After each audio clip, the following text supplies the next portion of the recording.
James White slanders me and our entire Texas Baptist State Convention by suggesting the only thing I do is reflected here on the Soteriology 101 podcast, and therefore this is all Texas Baptist cares about. Hey, Leighton, you can keep cranking out 3. I know this is your job. This is what you do. I mean, I'll be honest. Are Texas Baptists aware of the fact that the person in charge of evangelism for Texas Baptists, as he himself has described, pretty much spends all of his time arguing about Calvinism? It is the Texas Baptist only concern. Okay.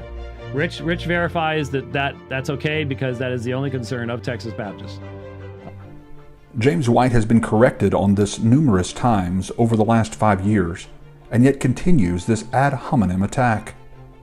Allow me to read the article at the top of the Soteriology 101 website, which White acknowledged seeing over 4 years ago. Because Dr. Flowers has created a blog and podcast dedicated to addressing the issue of Calvinism, especially as it is related to the recent rise in popularity within his own denomination, Southern Baptist, he is sometimes accused of being imbalanced or obsessed with this one topic. This is an understandable perception if all you know of Leighton is through his popular Soteriology 101 podcast. But this short video below should help you to understand Leighton's motives and his ministry. Here is a list of the ministry websites that Dr. Flowers oversees and or works with on a regular basis: texasbaptist.org, texasapologetics.com, christianapologetics101.com, supersummer.com, and seeyouatthepoll.org. A listener sent in this satire article inspired by the Babylonian Bee, which demonstrates the fallacious manner in which some of Dr. Flowers' opponents have attempted to dismiss his views. Enjoy. The title, The Plague of One-String Banjos. Satire article submitted by a listener. Thanks to the objective and reasoned discernment of Dr. James White, a popular Christian apologist, the serious epidemic of dangerous banjos with only one string have been brought to the attention of at least a dozen or so people. Of course, we are not talking about actual banjos here.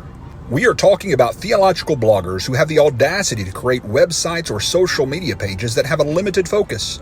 Rather than including all sorts of random and tedious mundane information about the blogger's everyday life, some rogue theologians have the gall to create pages that cover one particular subject of interest. It is quite appalling that the World Wide Web even allows this type of catastrophic particularity and focus. Dr. White is working tirelessly to stem the tide of one-string banjos by commenting on everything from bike rides to bow ties throughout his day. One faithful White fan expressed his appreciation to the great apologist, saying, quote, "Dr. White, thank you for not just having 1, 2, or 3 strings, but thousands of them for us to read about throughout our otherwise boring lives. You give us a reason to keep coming back." End quote.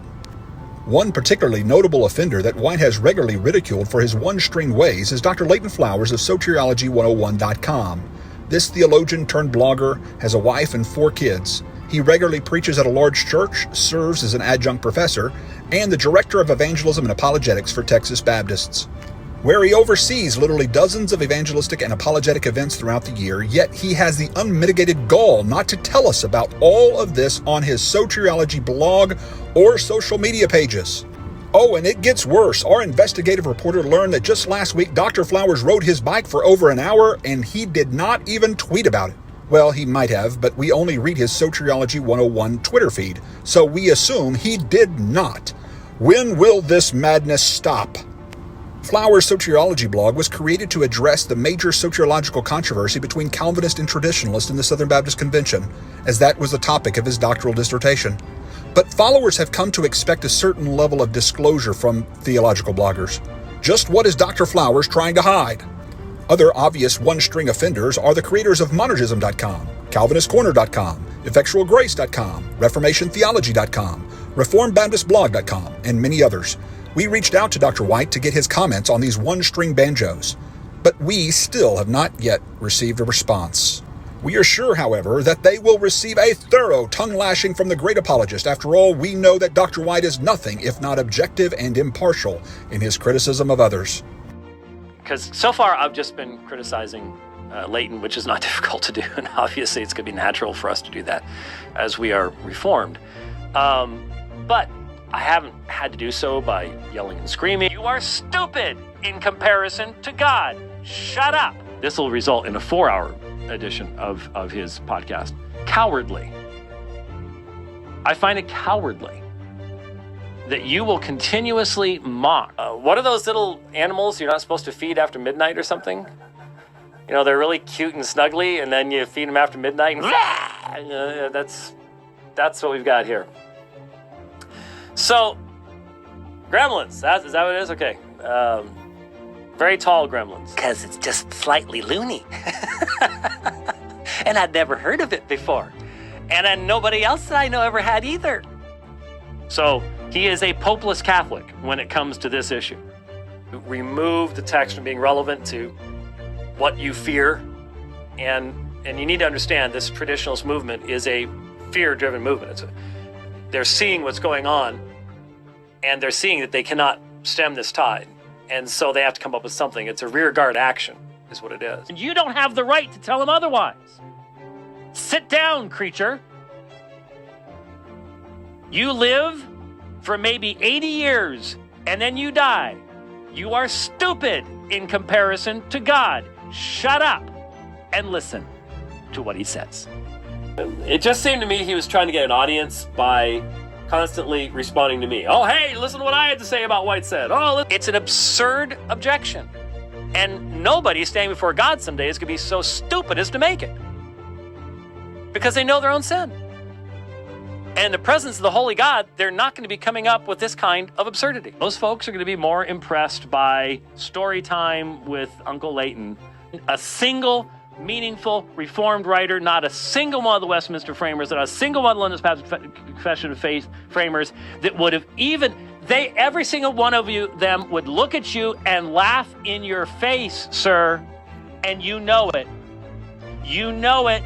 Don't tell me you don't know it. Leighton has been corrected on this. And again, people will go, hey, if he's been corrected on it, and then he keeps lying about it, doesn't that say, the father of all lies? Okay. It does not say much for Leighton. Professor Flowers is a one-string banjo. I mean, he face planted. It was any debate judge, any atheist debate judge, just simply doing the question, answer, dum dum dum, gone, done, over with, right there. I mean, just that clear. He was not handling the text in any meaningful fashion.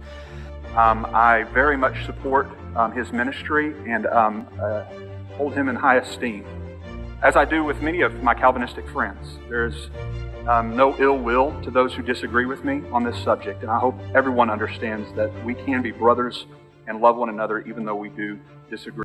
Dr. White continually accuses me of being imbalanced because I do not debate other world religions and theological groups like he does. Leighton is a really nice guy.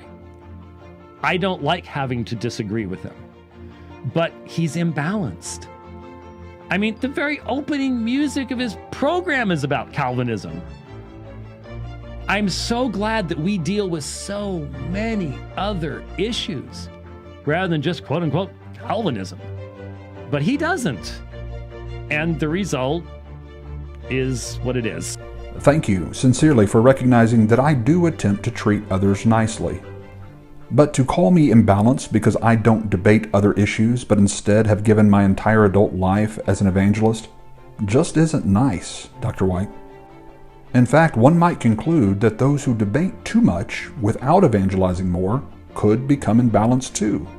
And by the way, we agree, starting some of our shows with songs written to promote our soteriological perspective does reveal our bias. James White, however, does not resort to this type of thing. Oh, or does he?